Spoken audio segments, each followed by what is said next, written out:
epistemologia da psicanálise. Sua pesquisa abrange desde liderar o Laboratório de Estudo Afro-Brasileiro Indígena, o LEAFRO, até coordenar o grupo de pesquisa Afroperspectiva, Saberes e Infâncias, o Afrozim. Nogueira também é ensaiista e é autor das obras que exploram interseções entre filosofia, cultura e emoções profundas. Uma salva de palmas para Renato. Peço também que vocês façam a sua audiodescrição para facilitar e para incluir todos os deficientes, inclusive pessoas com deficiência visual, para tornar esse festival ainda mais inclusivo. Fiquem à vontade. Boa noite. Momento muito especial essa mesa aqui. Vou me autodescrever. Sou homem negro, homem preto, tenho cabelos grisalhos compridos, abaixo do ombro estão presos, tenho barba, minha barba é cabelo grisalho, barba branca, estou de óculos, orelhas furadas, estou com camisa, um casaco marrom, calça também em tons marrons, a calça e a camisa por baixo, com crachá, e inicio convidando a gente a conversar aqui sobre a trajetória, o que mobiliza a gente para a leitura, para a escrita. E começar aqui com o Marcelo Rubens Paiva. Eu conversava hoje com o Socorro que nós somos da geração X. Em nossa adolescência, a gente leu Feliz Ano Velho.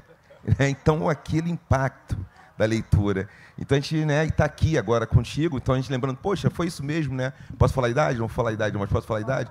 49, 51, e aí a gente, nessa época, tinha 14, 16 anos, por aí, e lendo você, te lendo.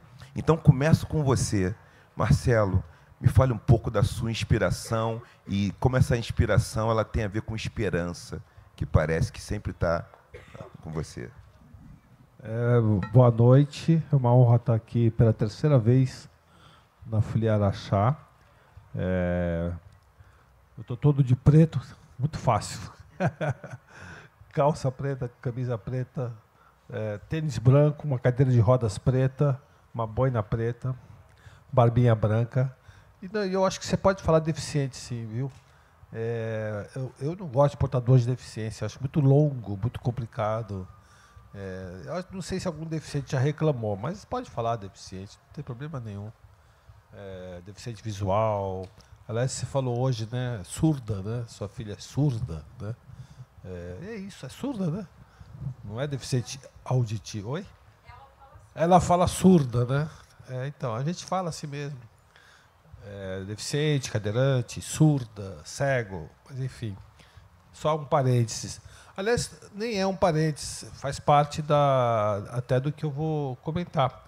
Porque eu comecei a escrever o Feliz no Velho, a intenção era justamente mostrar isso.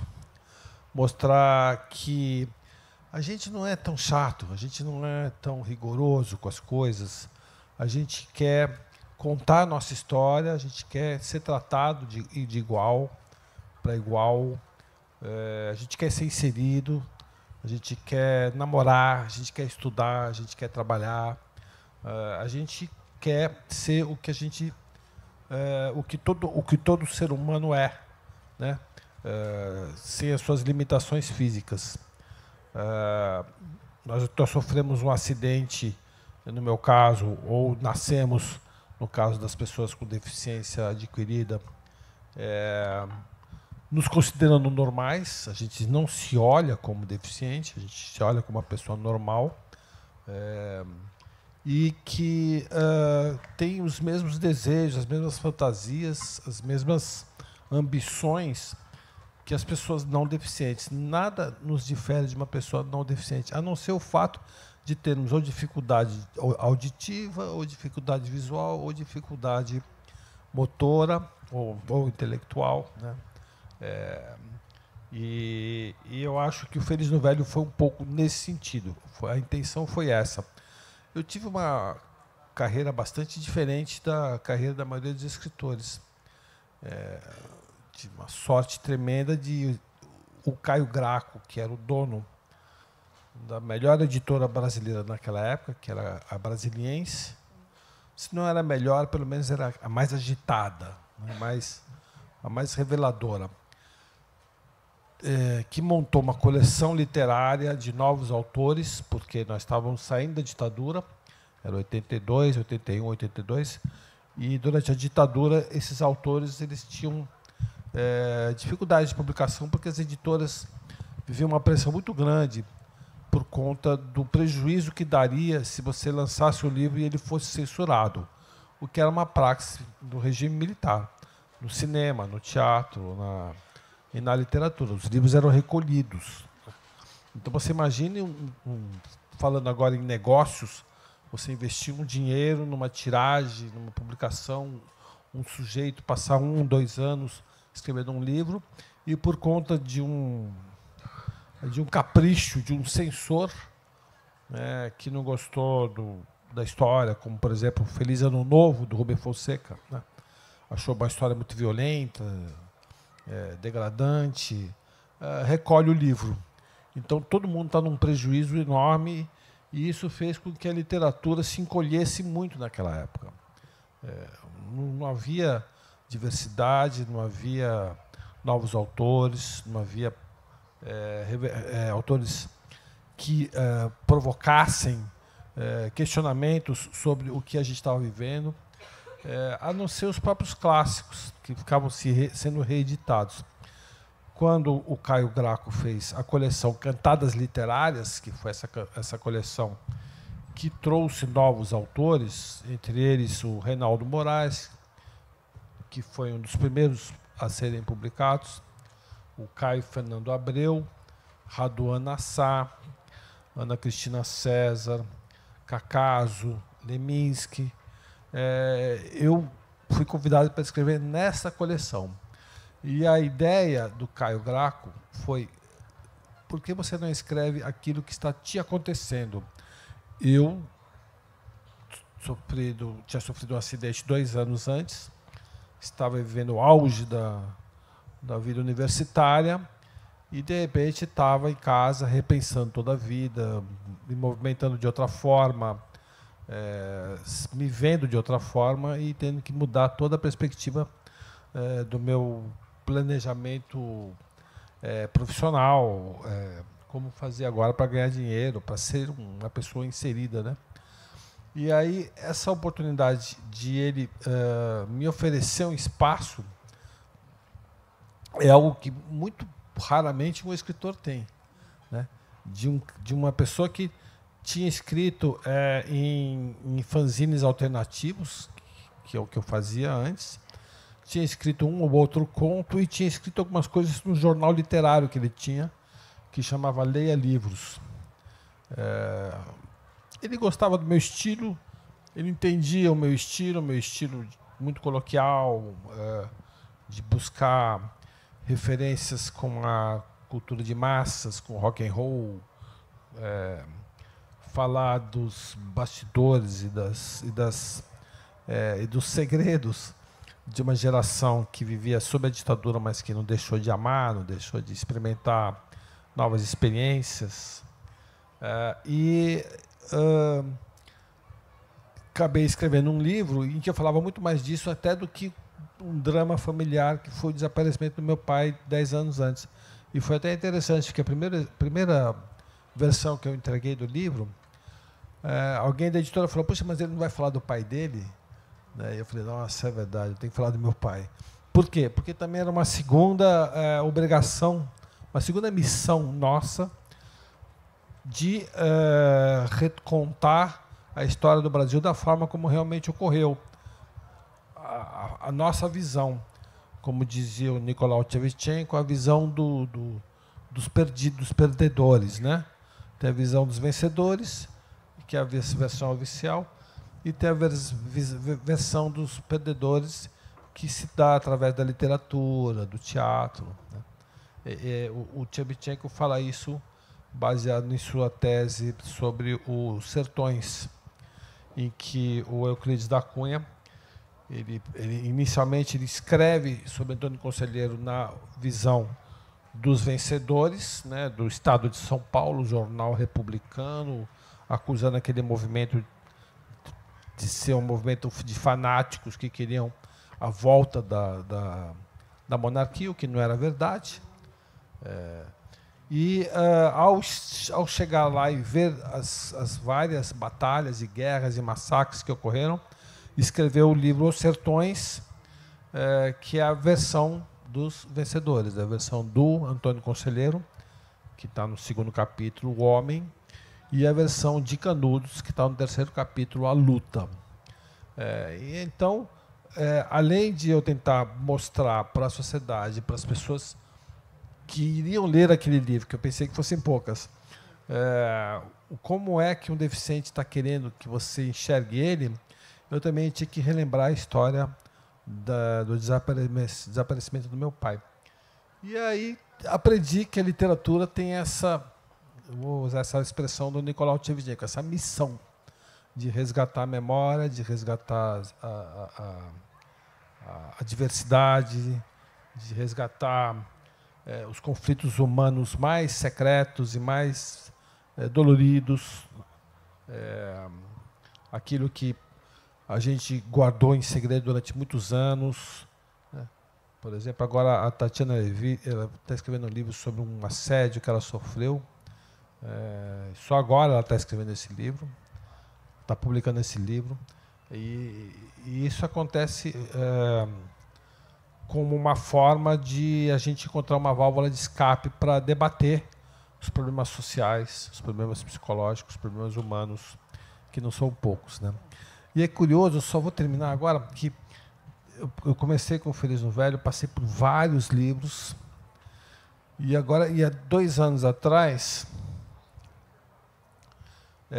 o Luiz Schwartz, que é o editor da Companhia das Letras, que edita os meus livros, agora, ele que também trabalhava com Caio Graco naquela época, e quando o Luiz Schwartz te convida para jantar, é sinal de que você tem que ir, porque, primeiro, que a comida é boa, segundo, que ele paga, e terceiro, que alguma coisa vem daí, né? E a gente conversando, eu virei pai, um pai cadeirante, me separei, fiquei sozinho cuidando dos filhos. Agora a gente está com a guarda compartilhada, mas nos primeiros anos eu cuidei sozinho. Mas eu fui falar para ele de outro projeto. Aí ele virou para mim e falou a mesma frase que o Caio Graco me falou. Por que você não escreve sobre isso que está te acontecendo? E eu falei, nossa, eu não tinha jamais imaginado escrever um livro sobre paternidade, como cadeirante. Paternidade nos dias de hoje. Paternidade que começou em 2014, nos protestos que ocorreram no Brasil, que atravessou o impeachment da Dilma, que amadureceu a paternidade, né, no governo Bolsonaro, e que acabou entrando de cabeça numa pandemia e no isolamento social, e que acabou se encerrando o ciclo, não só Bolsonaro, que deu muito medo nos pais de que tipo de futuro a gente vai ter para os nossos filhos, como também a pandemia tinha acabado, né? Então é mais ou menos isso. Eu acho que a literatura é isso, né? Por que você não escreve sobre aquilo que está te acontecendo? Né? Não, que beleza pegar essa deixa, né? Escrever sobre aquilo que está acontecendo e trazer a pergunta, né? A provocação. Que eu estou aqui, não estou aqui como um acolhedor, né? Não estou mediando, estou acolhendo aqui para a gente ressoar cada vez mais, que é a inspiração para a escrita e como isso se liga à esperança. E o que te leva para essa escrita? Bom, boa noite, vou fazer minha autodescrição. Sou uma mulher branca, estou de óculos, cabelo cacheado parecido com o da Maria Bethânia, mas mais curto e mais claro. Estou de calça jeans, blusa branca e um chale amarelo. Mas, antes de responder, eu queria contar para o Marcelo, você deve ter escutado já muitas histórias de leitores, né? Mas eu li o Feliz Ano Velho escondido, eu peguei escondido das minhas primas, porque eu não podia, eu tinha 12 anos. E fiquei faltando aula para ler, porque eu ia para o colégio a pé, eu faltava aula e ficava no meio do caminho, no meio da rua, sentado numa calçada, lendo. E aí acho que eu li umas 3 vezes seguidas. E o que me chamou mais atenção, as descobertas que eu fui fazendo no livro, das histórias, dos namoros, e de droga, e de não sei o quê. Tanto é que o próximo que eu li depois foi o Christiane F. Já foi o meu livro Era a minha seguinte. concorrente. Eu li, em seguida eu emendei no Christiane F. Então, a minha influência foi muito positiva. Muito positiva. Deixou uma marca muito positiva. Para quem não sabe, o livro chamava Christiane F., drogada, 13 anos drogada, prostituída.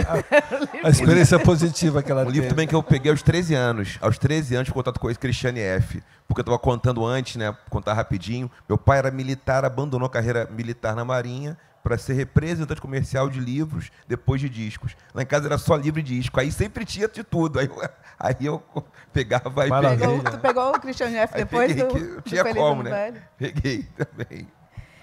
E emendando com o tema da esperança, eu também vi muito. Eu fiquei. O livro me impactou muito cedo e muito por isso, por essa sensação de ver na existência do livro uma esperança. Então, eu faltei muita aula depois para ficar lendo na calçada. Mas o teu livro foi muito marcante para mim. Eu acho que foi o primeiro livro, depois das leituras da infância, acho que o teu foi o primeiro livro. E foi muito bom. Eu comprei a edição comemorativa para te pedir um autógrafo, que vai ser com muita emoção que eu vou pedir isso, lembrando desses dias. Mas eu acho que a escrita traz essa esperança da gente poder transformar experiências e memórias e histórias em um texto que enquanto a gente está escrevendo, é uma coisa completamente abstrata, né? É uma ideia, é uma sensação e um trabalho. Depois, num objeto que vai para a vida das pessoas, a gente não sabe, não tem a menor ideia em quem vai chegar, quem vai ler e como esse texto vai ser recebido. Eu acho que a gente estava falando isso hoje mais cedo, né, da leitura, eu acho que essa construção de ponte que o trabalho do escritor faz, né, se transformar um pedaço da sua vida, sei lá, eu demoro muito, cadê o Tom? Está aí ainda? O Tom estava falando que não entende como é que as pessoas demoram tantos anos para escrever, eu demoro 7 anos, 6 anos, ao contrário do Tom. Então, vai aí um pedaço da minha vida que se transforma em um objeto que vai para a mão das pessoas. Assim, e receber essas histórias é o que vai dando muita esperança de que faz sentido. Faz muito sentido inventar, faz muito sentido a ficção, faz muito sentido uma ficção a partir das histórias populares, né, como é o caso desses meus 2 últimos romances, da religiosidade popular, da graça e do humor. Vai fazendo sentido pelas pessoas que vão lendo. E vai construindo esperança também, porque é um efeito multiplicador. Os leitores vão se tornando escritores e mais leitores, e existe, por causa dos escritores, os festivais, e, por causa dos escritores, as bibliotecas, os encontros. É um efeito que, às vezes, eu acho que a gente perde a noção do quanto é poderoso. Falando dessa potência, né, dos efeitos, né, da escrita, né, que vai na rede de afetos, eu concordo, eu gosto muito da tese que nós somos seres afetivos, né, o que nós somos máquinas de sentir. E, pensando nisso, Marcelo falou da paternidade, que é um território afetivo muito rico, né? E também muito árduo, né? Eu moro com uma adolescente, uma criança e uma adulta. E a adolescente e a criança são nossas filhas. E aí, estou nessas fases e queria te ouvir sobre esse território da paternidade, né? Que agricultura, que afetos você mais teve que acionar? Que tipo de afeto você mais aciona para exercer a paternidade? E como isso aparece na sua obra? Foi uma experiência, está sendo uma experiência, eu não tenho 8, o outro tem 10, está sendo uma experiência maravilhosa, talvez a mais maravilhosa da minha vida, porque a gente fala muito da desconstrução do masculino, da sociedade patriarcal, do homem, né? O homem tem que se reencontrar nessa nova sociedade e alguns ainda teimam em não se conseguir, não achar o seu espaço, né? Alguns que eu digo os nós de cabelos brancos, porque os jovens já estão, né, já parece que já nascem inseridos nesse novo comportamento, nessa nova maneira de ser homem, né? Claro que tem algumas aberrações ainda por aí, mas a grosso modo a gente vê as gerações mais novas sendo mais igualitárias, vamos falar assim, das mulheres, mais parceiras e mais aliados.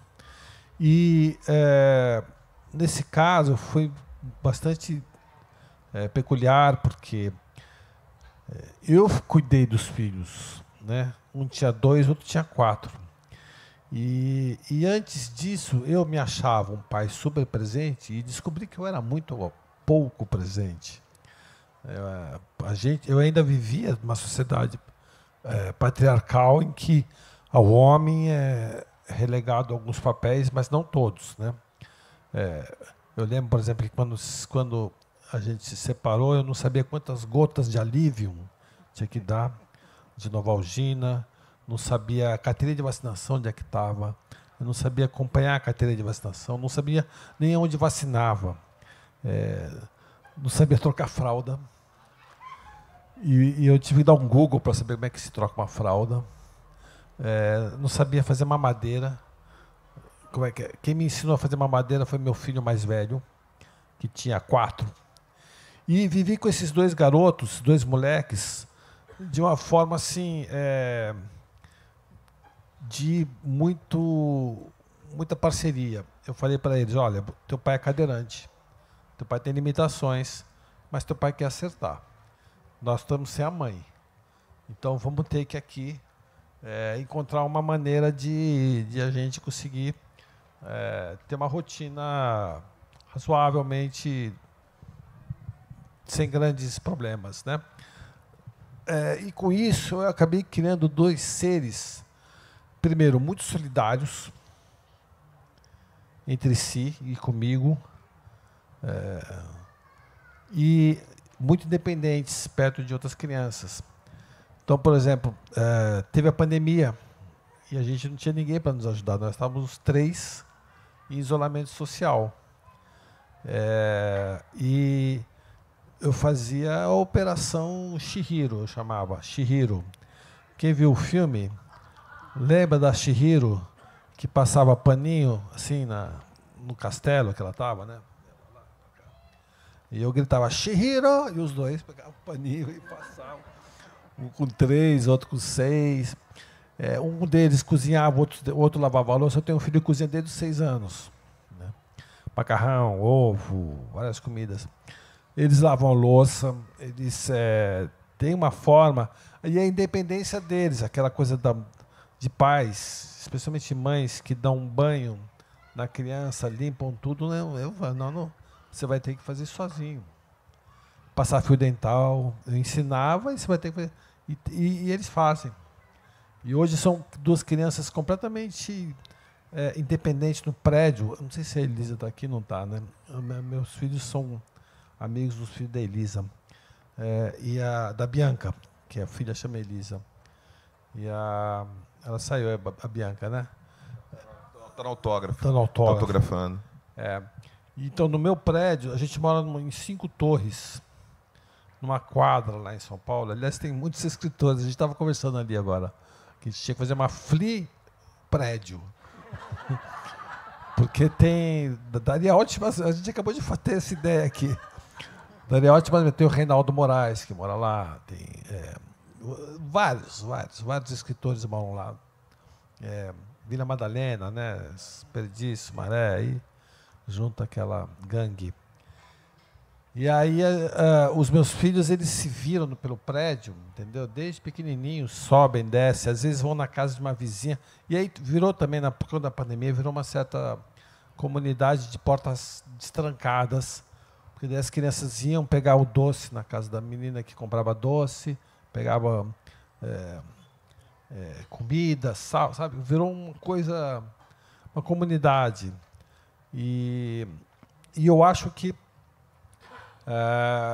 essa experiência ela tinha que ser relatada, ela tinha que ser contada, inclusive para servir até de experiência, de inspiração a outros homens que não sabem quantas gotas de alívio, né? Esse é um privilégio masculino, né? O patriarcado, né? Não sabe as gotas, não sabe quanto a criança calça, confunde qual ano ele está no 3º ou está no 4º, né? Então, não, quanto calça, exatamente. Quanto calça, agora, assim, então o livro é sobre isso. E eu vou contar. Aí a mãe voltou a fazer parte do nosso universo, depois de passar um momento circulando, morou um tempo até no Nordeste. Ela voltou feliz. Meu grande prazer foi o dia que ela me perguntou quantas gotas de Novalgina tinha que dar. Ela achava que eram 5 ainda. Eu falei, que 5? Né? Eu falei, o livro vai terminar com essa frase. Quantas vocês não imaginam tem que dar? Já entregou, então. É por aí. É por aí. E até hoje ela trata eles como bebês. Ela perdeu essa curva do crescimento, né? É claro que isso é uma generalização. Existem grandes pais, existem pais presentes, mas também a maioria é muito ausente mesmo. E é isso que você falou, não sabe qual é o tamanho do sapato. Não sabe as sutilezas, né? Que um gosta de vermelho, outro gosta de azul, né? Que um não gosta de calça comprida, gosta de bermuda, o outro prefere camisa social, né? Enfim, todos os truques que normalmente ficam relegados às mães, né? Sim, é um narcisismo fálico, né? Olhar só para si. E eu faço parte de grupos de homens, então essa é uma discussão que a gente precisa fazer sempre, né? Esse enfrentamento do patriarcado, acho que isso... E aí, pegando esse enfrentamento, trago para você, Socorro, que terreno afetivo... ele falou da paternidade. Tem algum terreno afetivo que você possa ressaltar, que tem relação com o seu trabalho agora, algum território, das relações afetivas, das relações amorosas, né? Pai, mãe, filho, parceria, amizade. Tem alguma que... Em geral, os meus personagens são órfãos sempre. E, de alguma maneira, o Cabeça do Santo, justamente, é um personagem que... a mãe morre, e antes de morrer, pede que ele vá atrás do pai, que sumiu desde que ela estava grávida dele, né, que ele não conheceu. E é assim que ele vai parar numa cidade, que é onde supostamente o pai morava, e encontra lá, a avó não recebe, ele vai se abrigar numa gruta, só que não é uma gruta, é uma cabeça de Santo Antônio que está no meio da rua. E ele vai viver ali. Enquanto tenta encontrar o pai, ele vai ficar dentro dessa cabeça de Santo Antônio e vai ouvir as orações das mulheres pedindo, a maioria mulheres pedindo por casamento, né? Que é uma coisa no meu contexto. Eu sou de Fortaleza, mas a minha família toda é de cidade do interior do Nordeste. Minha avó, minha mãe, todo mundo.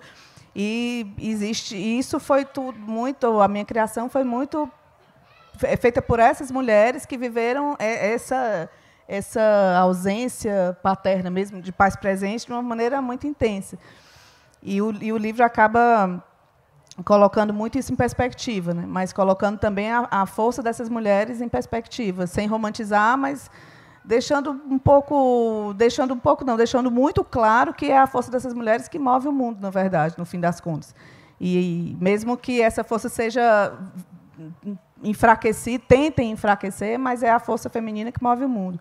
Então, em geral, são livros muito femininos e matriarcais, são personagens órfãos e uma força feminina muito grande. Sim. Por mais que a mulher esteja só nas histórias, mas elas estão sempre...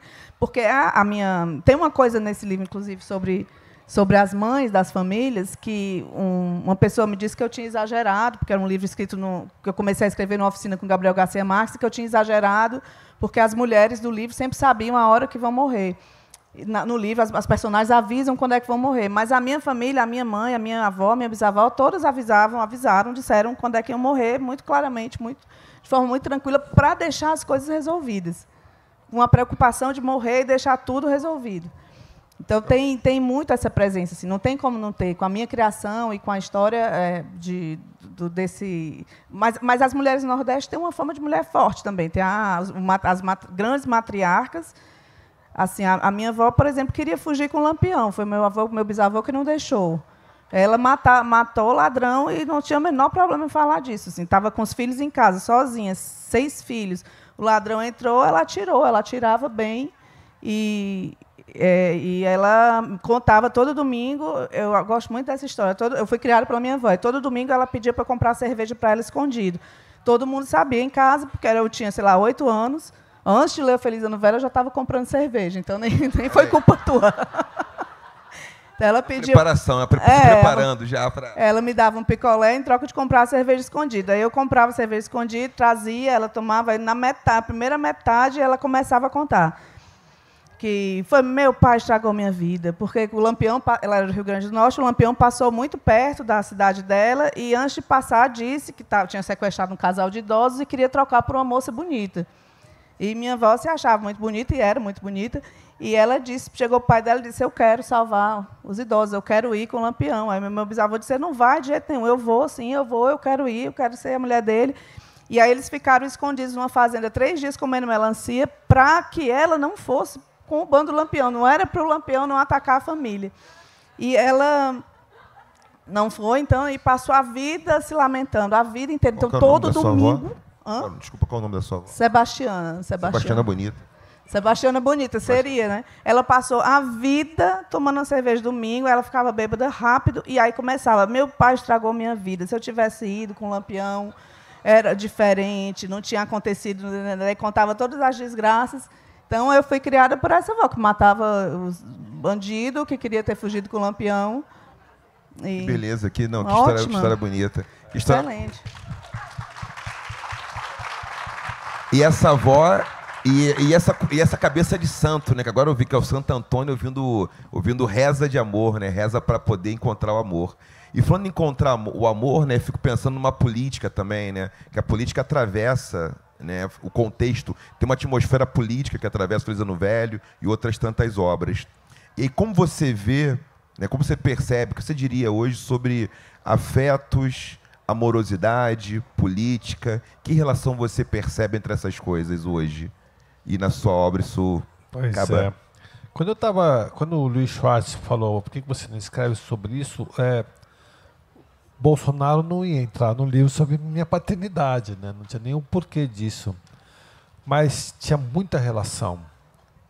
Muita relação. O medo do futuro, o medo do que estava acontecendo e que poderia me acontecer, o fato de nós...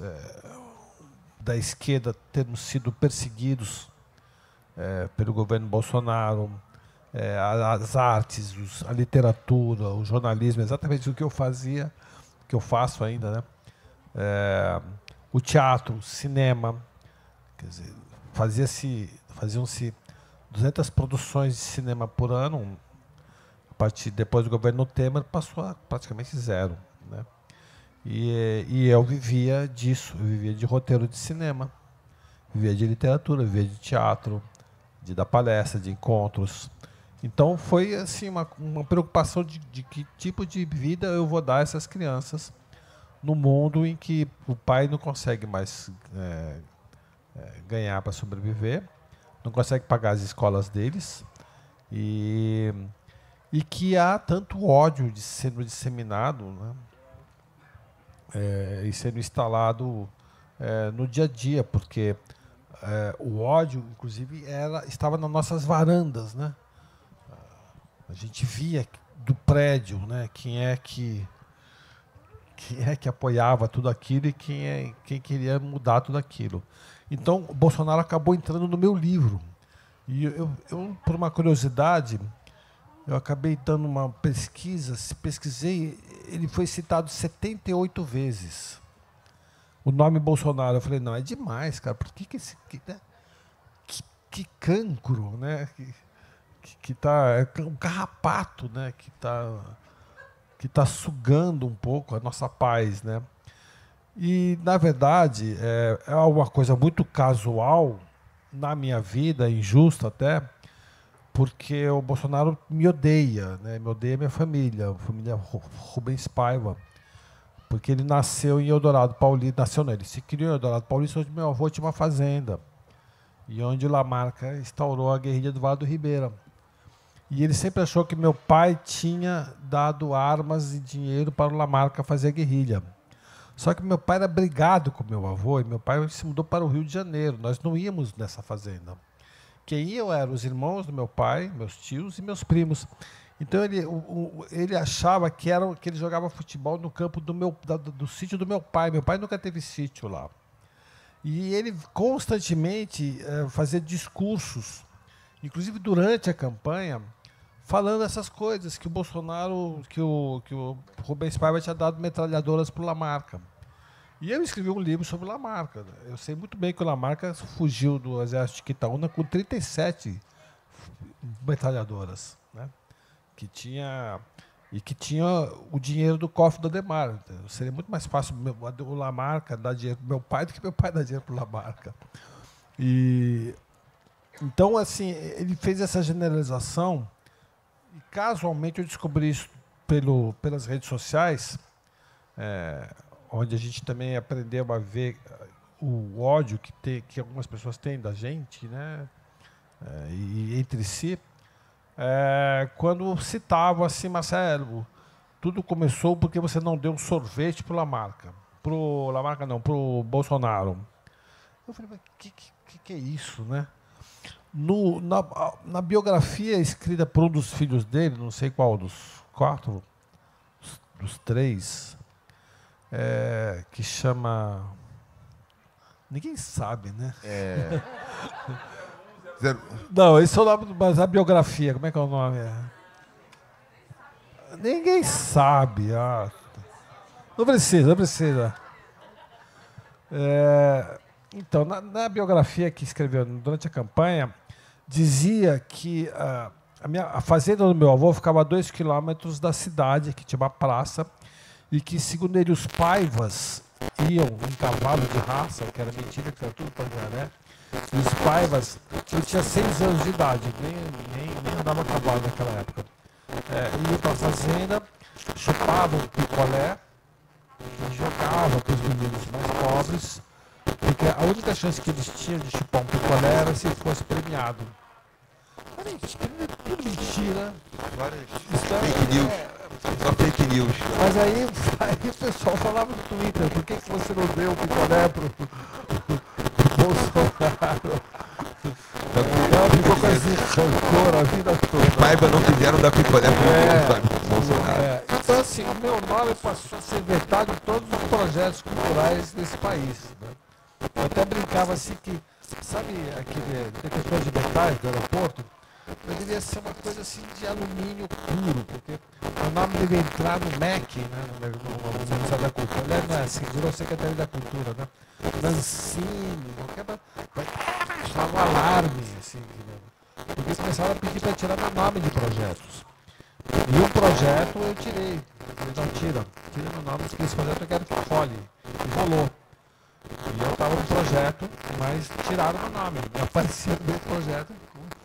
Aparecendo com um movimento macatismo. Aqui para uma pessoa que foi exilada, né?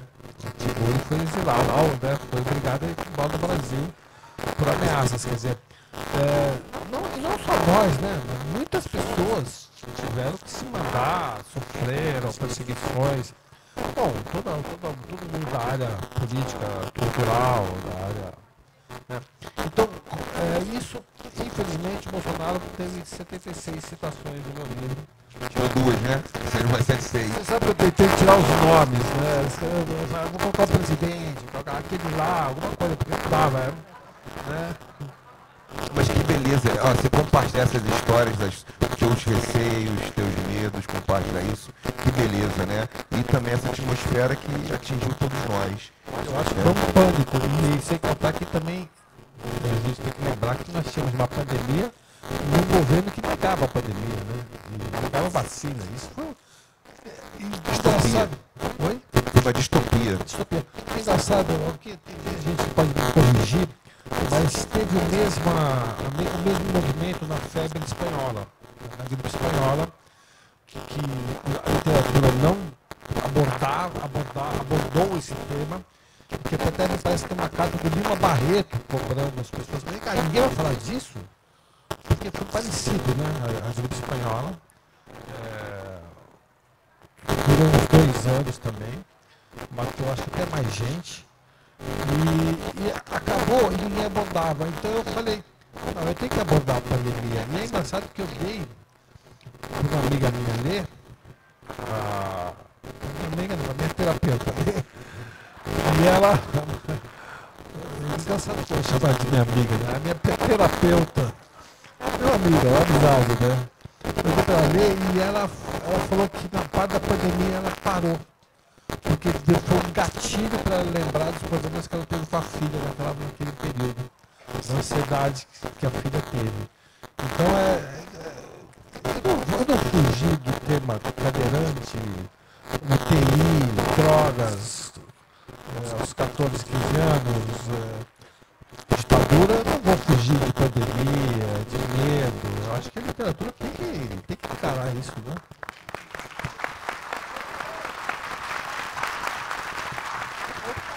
perguntar. E aí eu passo para mim? Não, eu quero te perguntar uma coisa agora. Se eu souber responder. É que eu fui comprar, escolher um livro teu para comprar e eu escolhi o que tenta responder o que é o amor. Eu queria te perguntar por que é que você encarou essa aventura. Acho que todas as pessoas têm vivências amorosas, fundamentalmente, vou falar aqui um clichê, a gente precisa tanto de oxigênio, de comida, quanto de amor.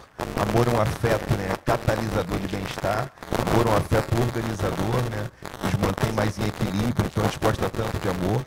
A gente pode ter todo o amor que a gente gostaria de ter e não entregar todo o que a gente imagina que pode entregar.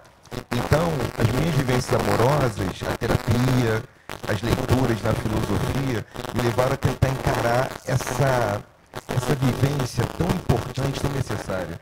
E está nas canções populares, está nos poemas, está nos filmes, mas tentando pensar muitos sotaques, muitos territórios para dar suporte para o amor. Porque não tem uma única forma de amar. A gente pode pensar na antropologia das emoções, a gente conversou hoje, né, falando sobre isso. Então, por que eu fui pro amor? Porque eu, como qualquer pessoa, eu acho que sem amor não paro de pé. Então, acabei tendo que, não, acho que o amor vai ser fundamental. Sem amor não vai ser importante. A gente vai caminhar para o final, depois dessa minha pergunta, vai caminhar para as considerações finais daqui a pouco, pelo tempo, né? A gente poderia ficar mais tempo, mas então seria por aí, né? Eu te devolvo a pergunta, mas pensando na política, nessa relação política, mas também como é que o amor bate para você, como é que as histórias de amor acontecem.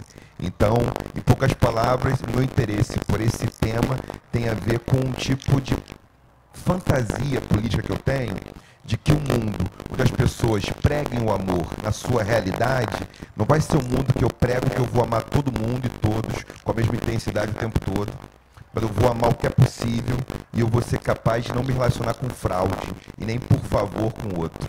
Então vou dizer o amor na justa medida. Eu amo alguns, não amo outros e vamos tocar a vida, sem necessidade de controlar o outro. Então tem um pouco essa fantasia, né, de uma política amorosa, uma política do dengo para o mundo. Mas você tem alguma resposta que você conseguiu, alguma resposta, alguma coisa que nessa busca sobre entender o amor, por que a gente ama, por que sofre por amor? Porque o amor... Tem uma resposta, assim, alguma coisa? Né? O amor é um afeto que organiza, então a gente fica como se fosse desequilibrado, né? Não que eu vou amar o tempo todo, mas o amor tem que o amor pode organizar outros afetos. Eu posso pensar em afetos primários, secundários, terciários, mas o amor é aquele afeto que ele pega a raiva e organiza a raiva a nosso favor. O amor, quando ele pega um ciúme, ele pode organizar bem também o ciúme. Qualquer coisa ele pode ajudar a organizar, quando ele é preponderante. Então essa é a minha hipótese teórica, né? O amor nos ajuda a manter essa organização. Eu vou pedir então essas considerações finais por conta do tempo. Cada um fazer, gente. Tem um monte de perguntas.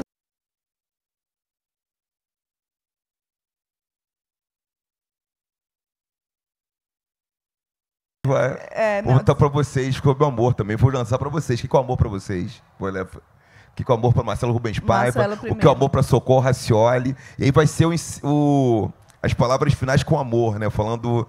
Fechando com amor. Olha, esse livro que está aqui, chamado Do Começo ao Fim, não é a história dos meus filhos. É um livro que eu publiquei o ano passado. É uma história de amor e que sempre ficou na minha cabeça aquela grande crônica do Paulo Mendes Campos, que o amor acaba. E eu sempre falava, não, amor não acaba, amor se transforma. É impossível o amor acabar. O amor não acaba, ele se transforma, ele modifica, ele muda. E é uma história de amor real, que aconteceu entre dois estudantes universitários que tiveram uma grande história de amor e de descobertas sexuais e que se separaram por um mal-entendido. Primeiro ano da faculdade, segundo da faculdade, tinham 19 anos, e se reencontraram quase 40 anos depois, ou perdão, 30, 40 anos depois, e reviveram uma história de amor com tanta intensidade quanto no começo, até mais intensa do que a primeira. E ele era ele, mas não era mais ele. Ela era ela, mas não era mais ela. Ela não era mais uma adolescente, ela era uma mulher de 50 anos de idade, uma sexualidade diferente, e ele a mesma coisa. Então eles reencontram o amor que eles tiveram e recriam esse amor de uma outra forma. Que bonito. No outro projeto, né? E você fez uma pergunta para mim linda, que como é que eu me relacionava amorosamente com os meus filhos, né? Sabe que minha mãe nunca me beijou na vida, nem meu pai. É outra geração, né? É a geração que filhos eles têm que educar os filhos, criar para a dureza da sociedade. Eles nasceram durante entre duas guerras, né? É uma geração que, né, penou. E eu faço muita questão de encher meus filhos de beijo, de sufocar, de abraçar, de dormir abraçado, de fazer carinho, de encostar. E eles adoram. Eu tenho um filho meu que ele era meio durão, assim, meio... o Joaquim, né? Era meio durão e tal. Nossa, ele fica molinho. Ele tem um beijo delicioso. O Joaquim é amigo da filha da Bianca. Ele tem um amigo. E mas ele é todo amolece. E ele adora amassar. Ele fica, parece toda uma manteiguinha. Então eu fiquei quebrando. O outro já é todo amoroso, né? O Sebastião já. Eu fiquei quebrando uma luta assim, de anos, quebrando essa pedra de menino que teve que se virar uma pedra por conta da separação dos pais, né? Sim. Mas que hoje em dia virou um doce, entendeu? Eu acho que isso é amor. Sabe? Que coisa linda dizer que está beijando seus filhos. Isso é beijo muito demais, importante. Demais. Poder tocar, poder se entregar, né? Tocar, fazer carinho, abraçar, dormir abraçado e ver ele dormindo, sentir aquele bafinho dele. É a coisa mais maravilhosa. Maravilhoso.